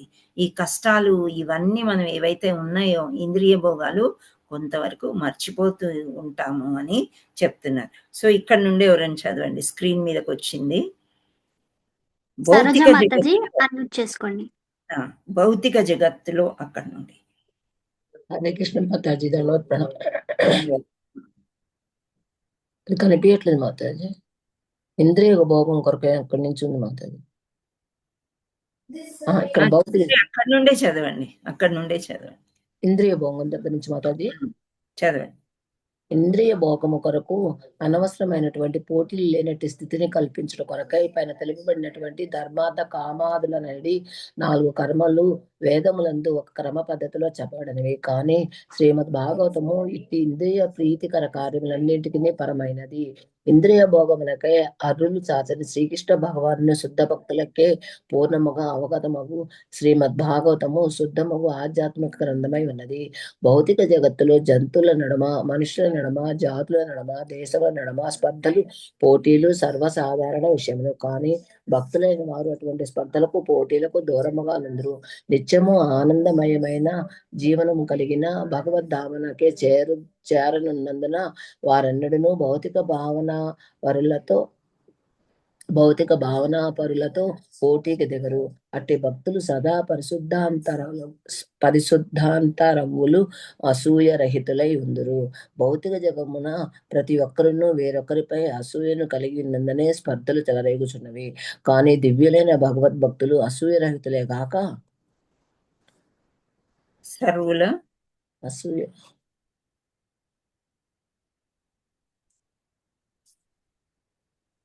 కనిపించట్లేదు. ఇంకా కిందకి దిగారు కాక సర్వుల శ్రేయోభిలాషులను అయి ఉన్నారు. భగవానుడే కేంద్ర బిందువుగా గల స్పర్ధారహిత సంఘమును నెలకొల్పుటకై వారు తీవ్ర ప్రయత్నం చేదురు. నేటి కాలమున సమాజవాద ధోరణిలోని ఈష్టారహిత సంఘమనడి భావన కూడా వాస్తవమునకు కృత్రిమమై ఉన్నది. ఏలయన దానిలోను నియంత స్థానమును పొందుటకు ఉన్నతాధికారుల నడమ పోటీ ఉండును. వేదముల దృష్ట్యా గాని లేదా సామాన్య మానవ కలాపముల దృష్ట్యా గాని చూచినచో ఇంద్రియ భోగానుభవమే భౌతిక జీవనమునకు ఆధారమై ఉన్నది. అట్టి ఇంద్రియ భోగానుభవమునకు వేదములందు 3 రకమైన మార్గములు తెలుపబడినవి. అందు ఒకటి ఉన్నత లోకములను పొందుట కొరకై కర్మకాండను ప్రతిపాదించగా, రెండవది వివిధ దేవతాలోకములను పొందు నిమిత్తమైన ఆయా దేవతల పూజలను కూడినది. ఇక 3వ మార్గము పరతత్వము నెరుగుటను, పరతత్వం యొక్క నిరాకర తత్వమునందును ఐక్యమందుటకును కూడి ఉండును. హరి బోల్. థ్యాంక్ యూ మాతాజీ. సో ఇక్కడ మనకి ఇంద్రియ భోగాల కొరకు ఏం చెప్తున్నారంటే అవసరమైనట్టి పోటీలు ఎక్కువ అయిపోయినాయి అన్నమాట. అవసరం లేదు ఆ పోటీ చెయ్యడం అనేది. కానీ మనుషుల మధ్య, సంఘాల మధ్య, దేశాల మధ్య పోటీతత్వం ఎక్కువైపోయింది కదా. సో నేనే గొప్ప అని రాజసికంలో ఉంటున్నారు జనాలు. ఇప్పుడు ఈ మధ్య వార్ అనేది విన్నారా మీరు? ఫ్లైట్స్ ఒక 2-3 days క్లోజ్ అయిపోయినాయి. ఎందుకు ఈ వార్ జరుగుతుంది అంటే నేనే గొప్ప ఎవరో చంపేశారని చెప్పేసి ఆ దేశం వాడు వచ్చి ఈ దేశాన్ని, మీ దేశానికి ఎలా వస్తారు జనం, నేను చూస్తానని. సో మధ్యలో ఎవరు నలిగిపోతున్నారు? సామాన్య జనాలు కదా. సో అలా ఈ పోటీతత్వం ఎక్కువైపోయి ఆ స్పర్ధల వల్ల చెలరేగుతున్నాయి అని చెప్తున్నారనమాట. కానీ దివ్యులైన భగవద్భక్తులు కొంత భక్తి చేసినంతనే ఈ అసూయ అనేది, అసూయ అనొచ్చు, ఇంకా లేకపోతే కోరిక అనొచ్చు, ఇవన్నీ బాగా తగ్గిపోతాయి అన్నమాట. వాళ్ళకి ఏంటి, మామూలుగా భక్తులకి ఒక యూనిఫామ్ అనేది ఉంటది, మగవాళ్ళకైతే. ఆడవాళ్ళకి కూడా పెద్దగా కోరికలేమి, ఏదో ఒక కాటన్ చీర, ఒక శరీరం కప్పుకుంటే సరిపోతుంది అని. భక్తిలోకి వచ్చిన తర్వాత ఇవన్నీ ఇంద్రియ భోగం గురించి పెద్దగా ఆలోచించరు. ఎప్పుడు ఒకటే ఉంటుంది. ఇంతకుముందు మనం చర్చించుకున్నాం ఏంటి అంటే, పుట్టిన వెంటనే సేవకుల్లాగా. ఇప్పుడు మనము ఎప్పుడు ఇంట్లో ఉన్నాము, మనము ఏం పని చేయట్లేదు అన్నట్లు కాదు కదా, సేవ చేస్తున్నాం కదా. కుటుంబానికి సేవ చేస్తాం, పిల్లలకి, భర్తకి, ఇదంతా సేవాభావం. సో ఈ సేవాభావం భగవంతుడికి చేసినట్లే ఉంటే ఈ కోరికలు అనేది మనకి అసలు ఉండవు అన్నమాట. ఎంత సమయం దొరికినా చాలు మనం కాన్సన్ట్రేటెడ్గా జపం చేసుకోవాలి. శుద్ధీకరణ మనకి లోపల నుండి జరిగిపోతుంది అనమాట. అప్పుడు చుట్టుపక్కల ఎవ్వరి మీద కోపం కానీ ఏమీ ఉండదు, శాంతంగా ఉండగలుగుతాము. అండ్ మనము పురోభివృద్ధి చెందగలుగుతాం. ఇవన్నీ ఎవరు నేర్పిస్తారు అంటే మనకి భాగవతం నేర్పిస్తుంది అని చెప్తున్నారు. ఓకే, శుద్ధీకరణ చేస్తూ మన హృదయంలోనికి కృష్ణుడు వచ్చి ప్రేమ పంచుతారు అని చెప్తున్నారు అన్నమాట. So next paragraph.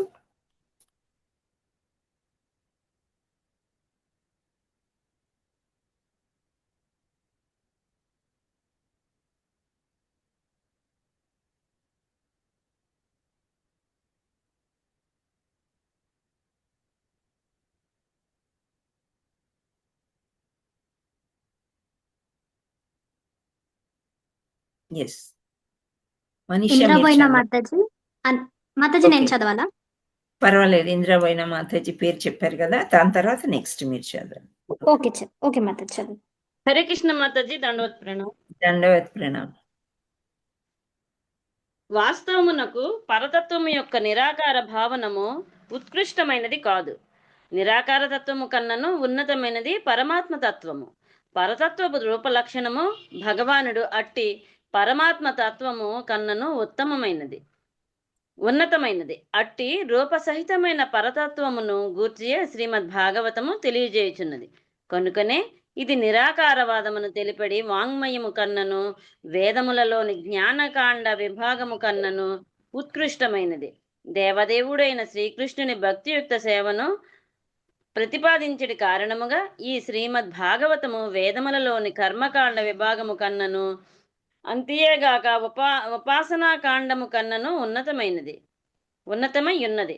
అధిక ఇంద్రియ భోగము కొరకే స్వర్గాది లోకములను చేరవలెను. వాంఛలతో కర్మకాండ మిళితమై ఉండును.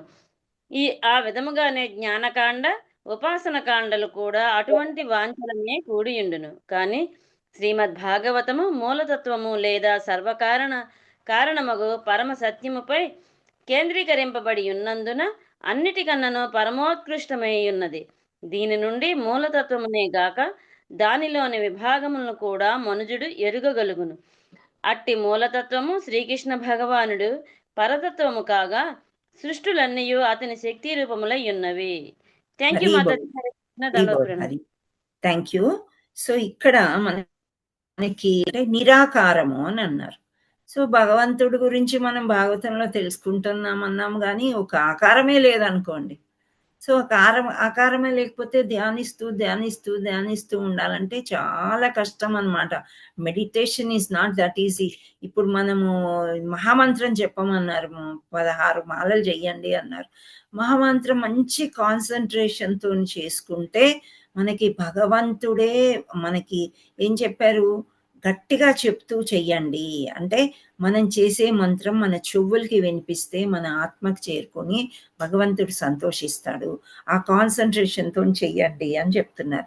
అయినప్పటికీ గూడా కొంచెం టఫ్ అనిపిస్తుంది. అదే ఒక భగవానుడు ఎదురుగా ఉన్నాడు. భగవంతుడిని చుట్టూ చూస్తూ అతన్ని తయారు చేయడం, అతనికి వంటలు చేయడం అవి చాలా ఈజీగా ఉంటుంది. సో, మనకి భగవంతుడు ఉన్నాడని తెలిసినా గానీ ఇలా కళ్ళు మూసుకొని కూర్చుని చాంటింగ్ చేయడం కొంచెం కష్టం. నిరాకారవాదులకి ఇంకెంత కష్టం అసలు.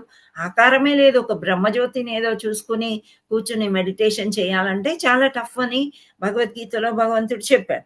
సో, ఇక్కడ మనకి నిరాకారవాదాన్ని గాని కర్మకాండ. కర్మకాండ అంటే ఏంటి అంటే మన కర్మానుసారంగా ఈ దేవతకి పూజ చేయండి, ఆ దేవతకి ఎన్ని దేవతలకి పూజ చేసినా వాళ్ళనందరినీ నడిపించేది కూడా దేవాది దేవుడు శ్రీకృష్ణుడే. మనం ఒక కర్మ చేశాము, ఒక పని చేశాము, ఆ కర్మకాండలో కాళీమాతకి పూజ చేయండి అంటారు, వినాయకుడికి చేయండి అంటారు, శివుడికి చేయండి అంటారు. సో వాళ్ళందరూ కూడా భగవంతుడి యొక్క పర్మిషన్ తీసుకొని మనకు ఆ కోరికలు తీరుస్తారు. సో కర్మకాండ కంటే కూడా ఇది పెద్దది. ఇంకోటి జ్ఞానకాండ అన్నారు. జ్ఞానం కోసం మనము ఏది సముపార్జించుకున్నా, ఏ వేదాలు సముపార్జించుకున్నా ఈ భాగవతం అంతా ఎక్కువ ఏది లేదు, అంత శ్రేష్టమైనది భాగవతం అని చెప్తున్నారు.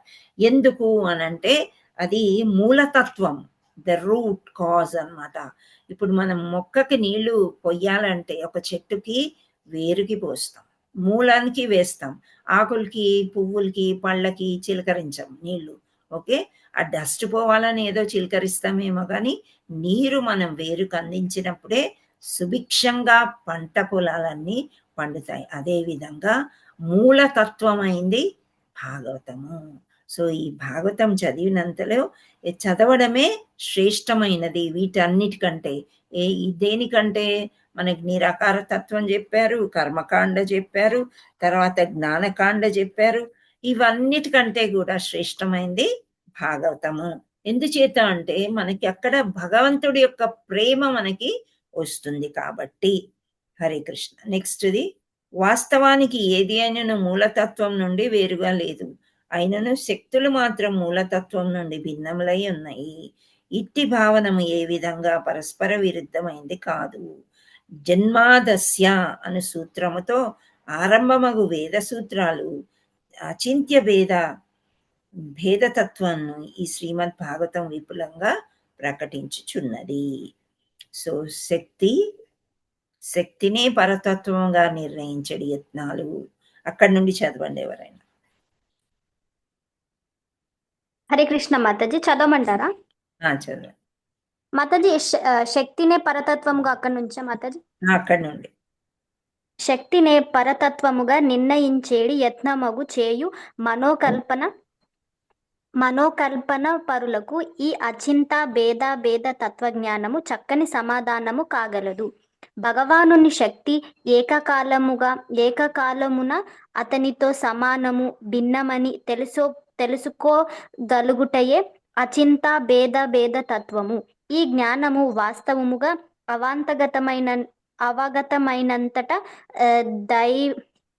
ద్వైతాద్వైతవాదములు రెండును అసంపూర్ణములని మనుజుడు ఎరుగగలడు. ఇట్టి అచింత్య భేద భావమునందు స్థితమైనటువంటి ఆధ్యాత్మిక జ్ఞానము యొక్క పురోగతి శీఘ్రమే త్రివిధ తాపములకు పరమైన స్థితికి అతనిని చేర్చగలదు. మనస్సు దేహములకు వలన కలిగేడి క్లేశములు, ఇతర జీవుల వలన కలిగేడి క్లేశములు, మానవుని అదుపులోను లేనటువంటి ప్రకృతి బీభత్సము వలన కలిగేడి క్లేశములే ఆ త్రివిధ తాపములు. భక్తుడు పరమ పురుషుడైన శ్రీకృష్ణుని శరణు పొందుటయే శ్రీమద్ భాగవతము ఆరంభమగుచున్నది. భక్తుడైన వాడు తాను పరతత్వములో ఏకమేననియు అలాగూననే పరతత్వమునకు నిత్య సేవకుడుననియు సంపూర్ణముగా ఎరిగి ఉండును. నిత్య సేవకుననియుడు సంపూర్ణముగా ఎరిగియుండును. భౌతిక భావనలో నున్నప్పుడు మనుజుడు తాను గాంచేడి సర్వమునకు తాను ప్రభువునన్నట్లుగా వర్తించి కారణముననే త్రివిధ తాపములకు లొంగుచుండును. కానీ అతడు నిత్య సేవకునిగా తన నిజ స్థితిని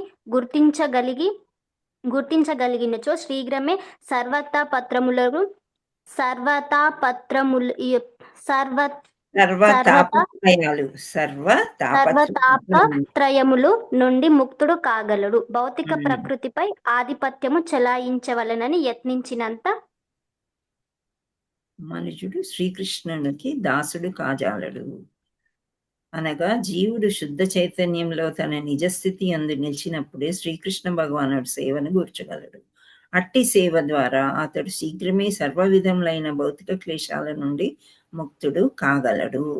సో ఇప్పుడు ఈ 3 క్లేశాల గురించి మనం తెలుసుకున్నాం కదా ఇంతకుముందు. ఆ క్లేశాలు ఏంటంటే మనస్సు దేహముల వలన కలిగేది క్లేశాలు. మన మనసులోని ఆందోళన చాలా ఉంటుంది, వెలుపలికి చెప్పలేమన్నమాట. ఈ క్లేశం మనసంతా కష్టాలే నిండిపోయినాయి అన్న ఫీలింగ్ మనకి చాలా సార్లు వస్తూ ఉంటుంది. భవిష్యత్ అంటే భయం వేస్తూ ఉంటుంది. సో ఇవి ఒక రకమైన క్లేశాలు అన్నమాట. సో ఇంకోటి ఇతర జీవుల వల్ల కలిగే క్లేశాలు మనం చెప్పుకున్నాం నిన్న. ఎస్పెషలీ డిసీజ్, దోమల వల్ల కానీ ఈగల వల్ల కానీ, ఏదో ఒక పాము కాటికి గురి అయ్యి ఏదైనా అవ్వచ్చు, ఒక కుక్క కాటికి గురి అవ్వచ్చు. సో ఈ విధంగా భౌతిక జీవుల వల్ల జరిగేవి అన్నమాట. అంటే ఇతర జీవుల వల్ల జరిగే క్లేశాలు. మానవుని అదుపులో లేనటువంటి ప్రకృతి బీభత్సం. ఇప్పుడు సడన్ గా తుఫాన్ వచ్చింది, ఎండ ఎక్కువైపోయింది, ఎండలు ఎక్కువైపోయి అగ్ని పట్టుకుంది ఎక్కడో అడవిలో, అదంతా కూడా ఊర్లోకి వస్తుంది. సో కొన్ని ఉంటాయి, ఇవి ప్రకృతిలోనే వస్తూ ఉంటాయి. మనం దాన్ని కూడా మనం ఏమీ చేయలేము. మనం ఎన్నోసార్లు ఈ తుఫాన్ వల్ల ల్యాండ్ స్లైడ్స్, మనము కేదార్నాథ్, బద్రీనాథ్ ఇక్కడంతా చాలా ప్రమాదాలు జరగడము అన్ని వింటూ ఉన్నాం కదా. సో ఇలా ఏంటి అనంటే ఇవి అన్నీ కూడా మన కంట్రోల్లో లేవు అని చెప్పటం. ఓకే, సో మన మనస్సే మన కంట్రోల్లో లేదు. మొదటిది ఫస్ట్ ఆ బాధని తట్టుకోవడం చాలా కష్టం అన్నమాట. సో మన మనస్సు నిండా కృష్ణుడిని నింపుకున్నట్టయితే మనకి వేరే వాటికి చోటు అనేది ఉండదు. సో అదే ముందు పారాగ్రాఫ్ లో చెప్పింది మూలము అన్నమాట. ఆ మూలము ఏంటి అంటే భాగవతం చదువుతూ కృష్ణుడు ప్రేమను తీసుకున్నట్లయితే మనకి క్లేశాల నుండి దూరం అవ్వచ్చు. ప్రకృతి క్లేశాలు కావచ్చు, మన మనస్సులో ఉండే క్లేశాలు, మన బాడీలో ఉండే డిసీజెస్, భావాలు ఇవన్నీ కావచ్చు. ఆ తర్వాత ఇతర జీవుల వల్ల అంటే నేను సామాన్యంగా మనము ఏంటి అంటే ఈగ, దోమ, కుక్కలు, పిల్లులు ఇవే చెప్పాను. కానీ మనిషికి కూడా ఇతర జీవి అవుతుంది కదా, మనిషికి కూడా బాధలు కలిగిస్తారు. సో వేరే వాళ్ళ వల్ల కూడా మనకి బాధలు కలుగుతూ ఉంటాయి. మన పిల్లల వల్ల కానీ, మన భర్తల వల్ల కానీ, భార్యల వల్ల కానీ, నేబర్స్ వల్ల కానీ, చుట్టాలు, బంధువులు వీళ్ళ వల్ల కూడా మనకి కష్టాలు అనేది వస్తూ ఉంటాయి. సో ఇవన్నీ తప్పించుకోవాలి అంటే మనం ఏం చేయాలి? కాలానికి మనుషుడు శ్రీకృష్ణ భగవాన్కి దాసుడు కాజాలడు.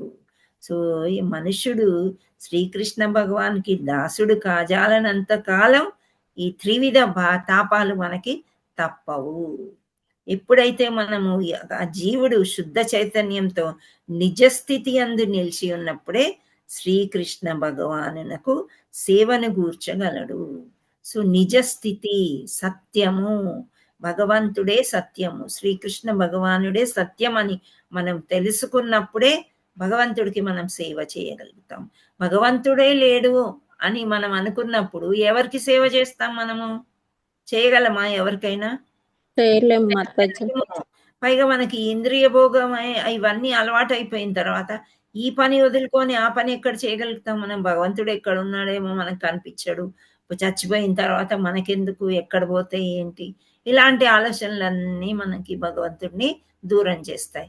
ఎవరు వాళ్ళు చేసేది అని అంటే మన మనస్సే మనకి ఎనిమి అన్నమాట. సో అలాంటి మనస్సుని ఫ్రెండ్ చేసుకోవాలంటే, ఎనిమి చేసుకోవాలంటే ఏం చేయాలి? ప్రేమ చూపించాలన్నమాట. ఆ మనస్సుకి చెప్పాలి, లేదు నేను నీ మాట ఇప్పటి నుండి వినను, భగవంతుడే ముఖ్యము అంటే ఆ మాయ దూరం అయిపోతుంది మనకి. కొంచెం కొంచెం ఆ మాయ అనేది దూరం వెళ్ళిపోయి భగవంతుడు దగ్గర అవుతాడు. అది భాగవతం మనకి చెప్తుంది అని చెప్తున్నారు. సో నెక్స్ట్ పారాగ్రాఫ్ లో ఏమంటున్నారంటే, వీటన్నింటినీ మించి శ్రీమద్ భాగవతం వేదాంత సూత్రంపై శ్రీ వ్యాసదేవుడు రచించిన స్వీయ వ్యాఖ్యానమై ఉన్నది. అంటే భగవంతుడు రియల్ గా రాసి ఉన్నారు. శ్రీమద్ భగవద్గీతని భగవంతుడే చెప్పి ఉన్నట్లు ఇక్కడ భగవంతుడే వచ్చి భగవంతుడు రాశాడనమాట. అందుచేత ఇక్కడ శ్రీ చైతన్య మహాప్రభు శ్రీమద్ భాగవత పురాణాన్ని అమలమైనదని ప్రతిపాదించి ఇతర పురాణం నుండి దీనిని విశేషపరిచి ఉన్నారు. సో మనకి భగవానుడు పూర్ణ శరీరమైనచో దేవతలు అట్టి శరీరంలోని భాగాలు వంటి వారు కనుకనే కృష్ణ భగవాను అర్చించినచో ఇతర దేవతలను అర్చింప అవసరము లేదు. సో ఇది మనకి ఎంత చెప్పినా సరే మళ్ళీ మనం వేరే పూజలు అవి చేస్తూ మన సమయాన్నంతా కూడా వృధా చేసుకుంటూ ఉంటాం అన్నమాట. సో ఆ దేవుడు భక్తుని హృదయంలో శీఘ్రమే సుస్థాపితుడు కాగలడు. కనుకనే శ్రీ చైతన్య మహాప్రభు దీన్ని అమల పురాణము అని అన్నాడు. ఎందుకంటే చాలా తేలిగ్గా కృష్ణుడు మన దగ్గరకు వచ్చేస్తాడు. మనం చేయమని చెప్పింది చాలా తక్కువ.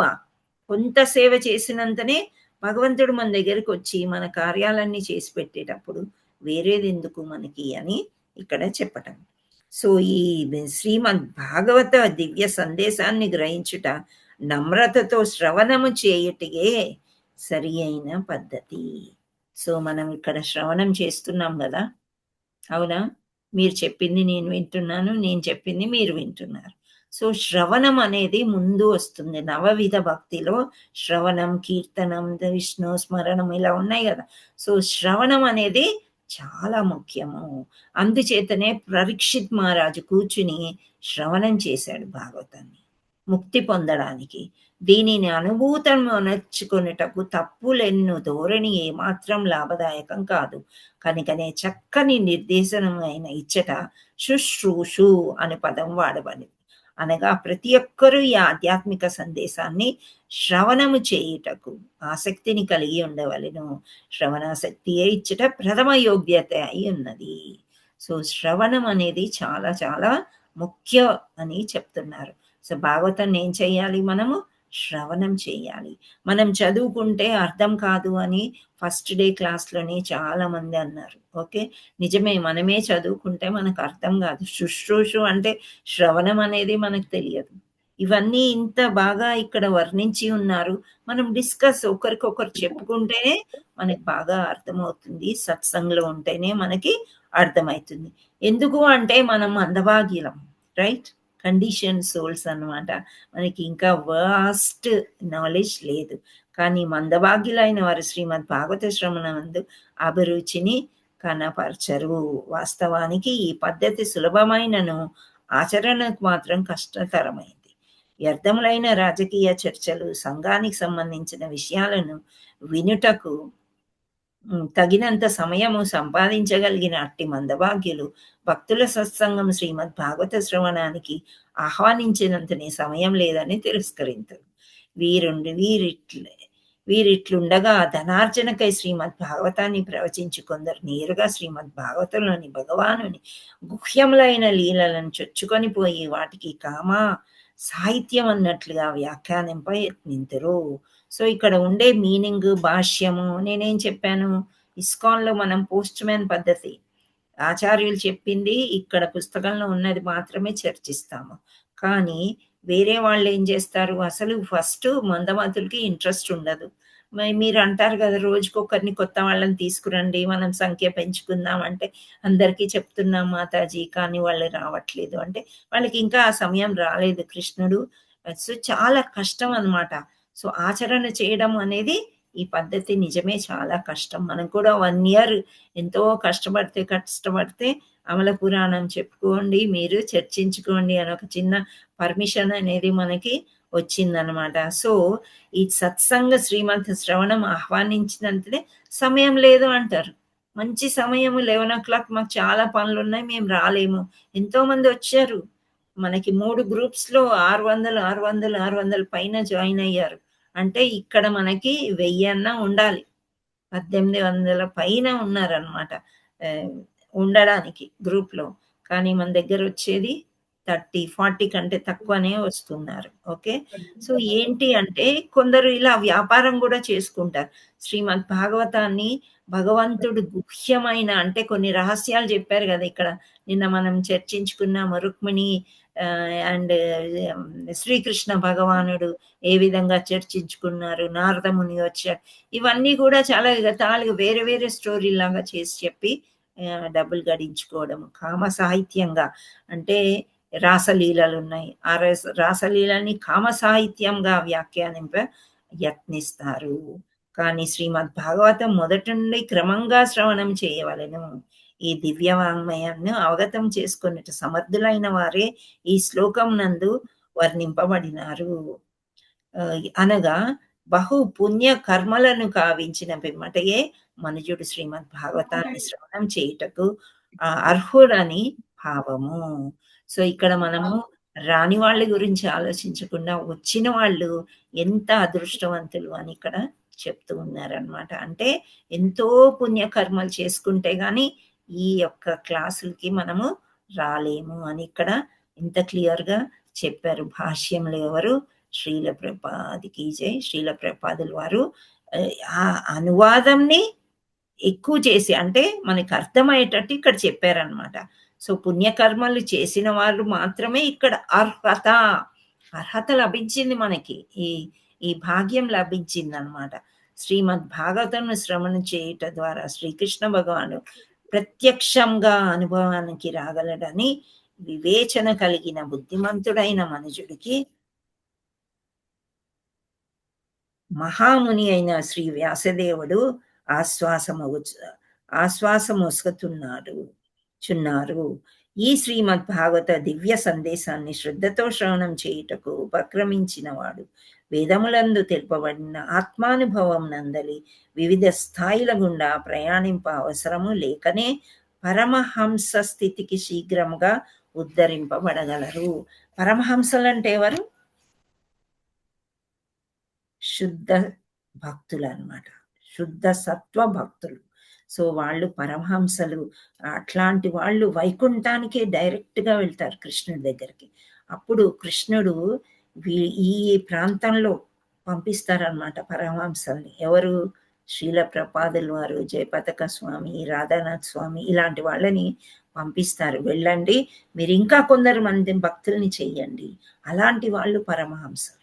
సో ఈ భాగవతం మనం వినినంతనే అటువంటి స్థాయి కూడా రాగలదు అని ఇక్కడ చెప్తున్నారు. వ్యాస మహర్షి చెప్పారనమాట. ఏమని అంటే మహాముని అయిన వ్యాసదేవుడు ఆశ్వాసం మోసుకుతున్నాడు. శ్రీమద్ భాగవత దివ్య సందేశాన్ని శ్రద్ధతో శ్రవణం చేయుటకు ఉపక్రమించేవారు వేదాలందు తెలుపబడిన ఆత్మానుభవం నందలి వివిధ స్థాయిల గుండా ప్రయాణించని అవసరం లేదు. అంటే మనం ఈ వేదాలు చదువుదాము, ఆ వేదాలు, ఉపనిషత్తులు, రామాయణము, ఇంకా చాలా ఉన్నాయి, పురాణాలు 18 ఉంటాయి. ఇవన్నీ చదివే అవసరం లేదు. ఒక్క భాగవతం చదవండి, శ్రవణం చెయ్యండి. చేసినంతనే పరమహంసలు అయ్యే ఛాన్స్ ఉంది అని చెప్తున్నప్పుడు ఇంకా హైయెస్ట్ అన్నమాట ఇది. సో శ్రేష్టమైనది ఈ భాగవతం అనేది మనకు తెలుస్తుంది. సో ఇక్కడ ఈ శ్లోకంలో ముఖ్యంగా మనకు తెలిసేది ఏమంటే శ్రవణము చెయ్యండి. శ్రవణం చేసినంతనే ధర్మ అర్థ కామ మోక్షాలంటే ఏంటో మనం అర్థం చేసుకుంటాము.